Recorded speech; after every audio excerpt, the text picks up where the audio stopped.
Hello po guys, for today video, tuturuan ko po kayo kung paano po gumawa ng automatic farm.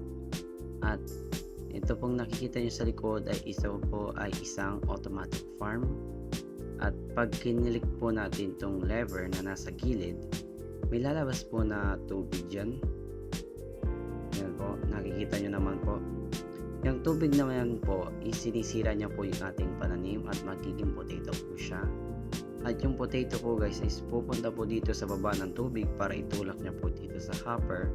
At pagkatulak po niya dito sa hopper is ma-absorb po ng hopper at yung hopper naman po is pupunta sa chest. And pagka-click nyo po ng chest, nalalagay niya na po lahat ng mga potato sa chest.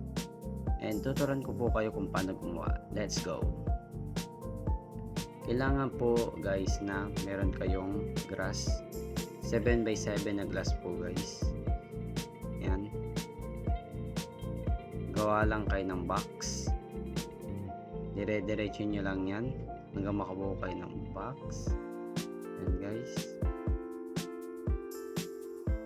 And pag natapos na kayo guys gumawa ng box na grass, ang sunod is lalagyan nyo na siya ng parang bubong. Yan sa gilid.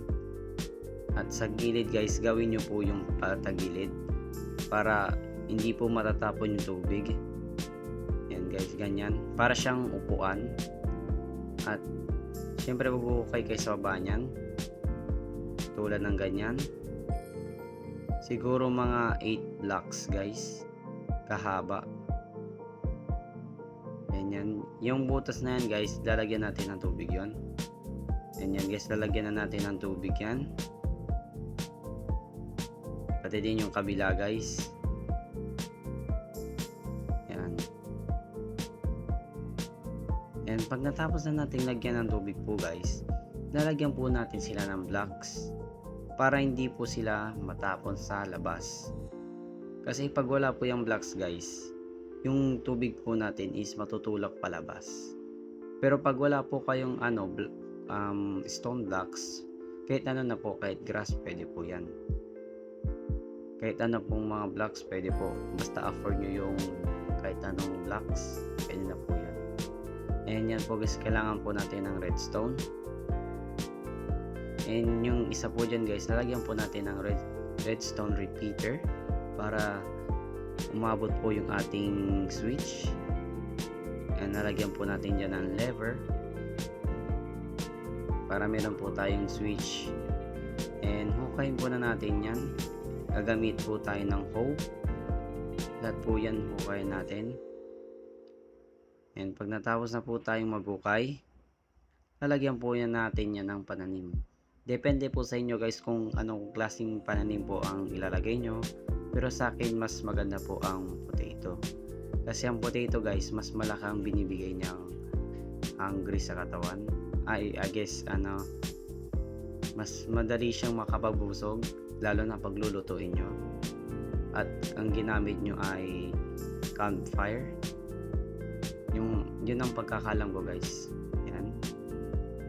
Pag nalagyan nyo na po yan lahat guys, okay po tayo dito sa baba nung ating farm. Nalagyan po natin ng chest. At pumunta po tayo dito sa hinukay na blocks dyan. At mag-sneak po tayo. At i-click nyo po dyan sa tapat ng chest para yung hopper po pumunta sa chest. Kasi pag hindi po natin yung pinunta guys, hindi po siya mapupunta doon. May stuck lang po siya sa hopper. Kaya kailangan po natin ilagyan ng ganun.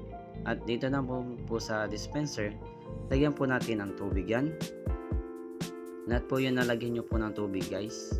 At yan na po guys, tapos na po ang ating automatic farm. At pag kinilik po natin to, may lalabas po na tubig at tutulak niya po yung potato. And ganun lang din guys, pupunta siya dito sa tubig sa baba at itutulak niya dyan papunta dito sa hopper.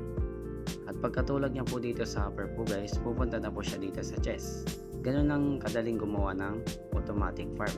Kahit ano pong farm ang kailangan nyo, pwede po doon. And yan muna guys para sa araw na to. Sana na-enjoy nyo po tong video na to at natutunan nyo po ang aking automatic farm. Huwag nyo na pong kalimutan mag-like and subscribe and click the notification bell para lagi po kayong updated sa aking mga bagong video.